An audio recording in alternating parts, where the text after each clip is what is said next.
Adobe Firefly Assist is not really about another AI image button.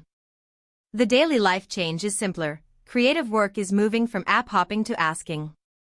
Adobe has put Firefly Assist into public beta, and the pitch is that an agent can help inside the creative workflow instead of forcing people to jump between separate tools, panels, prompts, and export steps. That matters because creative software has always had a hidden tax. You may know what you want: make this poster vertical, swap the background, create 3 versions, resize it for social, clean up the composition, but you still have to remember which menu, which panel, which file format, and which app does each step. The old habit is open a project, hunt through tools, copy assets between apps, prompt an image model somewhere else, bring the result back, then resize and export again. The new habit Adobe is aiming for is, stay in the flow and tell the assistant the outcome. For filmmakers, designers, marketers, and small creators, that is the real story.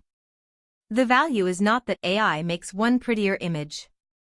The value is that it eats the boring connective tissue around creative work.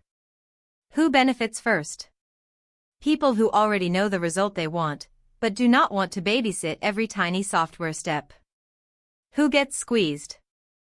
Tutorials, plug-in hacks, template shops, and any workflow built around moving files from one specialized panel to the next. There is a catch.